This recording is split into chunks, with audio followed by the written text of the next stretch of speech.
Donc les Learning Expeditions, c'est d'abord changer d'environnement.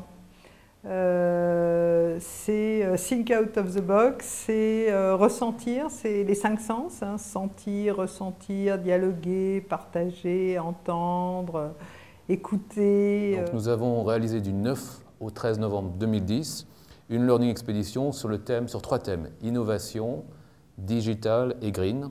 En quoi les entreprises californiennes, les pionniers, les meilleurs, ont quelque chose à partager avec des entreprises françaises. Ce qui m'a marqué aussi, c'est l'implication de l'ensemble des collaborateurs et la place qui est faite dans l'entreprise pour ces collaborateurs afin de faciliter l'innovation et donc de leur faciliter également la vie.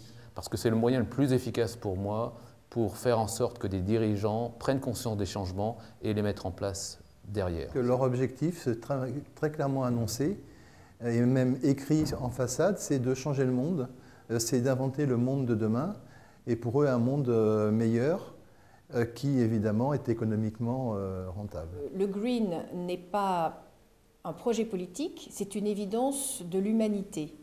Et comme c'est une évidence incontournable, ça devient une opportunité business. Donc effectivement, on a plusieurs façons de faire une Learning Expedition chez Eticity en fonction du besoin du client.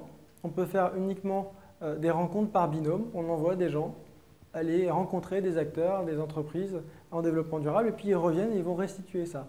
Ou alors on peut vouloir mobiliser sur une journée spécifique un service complet et là on va pendant toute une journée remonter une filière par exemple, si on est sur un produit du marketing agroalimentaire, vouloir remonter toute la filière de A à Z jusqu'à la finalisation et la fin de vie du produit.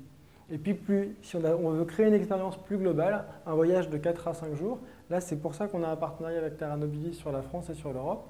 Justement là on va pouvoir vivre ensemble pendant 4 jours sur une ville, une destination spécifique où on va apprendre et rencontrer des éléments et des acteurs du développement durable.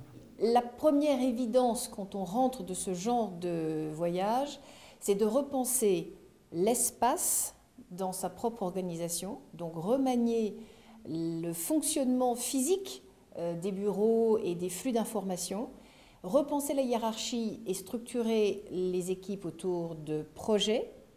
Donc ça, c'est très facile à mettre en place et il y a un vrai élan immédiat, évident à mettre en place.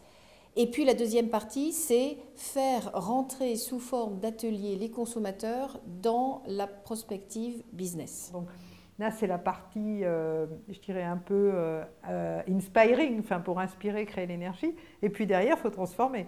Donc la transformation, c'est le travail qu'on fait avec les entreprises en les accompagnant. Il y a Aung San Suu Kyi, là, qui vient d'être libérée en Birmanie. Elle a prononcé en juillet 90 un discours que vous connaissez peut-être, qui est Freedom from Fear. Être libre de peur constitue à la fois un moyen et une fin. Et je trouve que souvent en France, on a peur d'innover, de sortir des sentiers battus. Et elle dit aussi, la révolution essentielle est celle de l'esprit.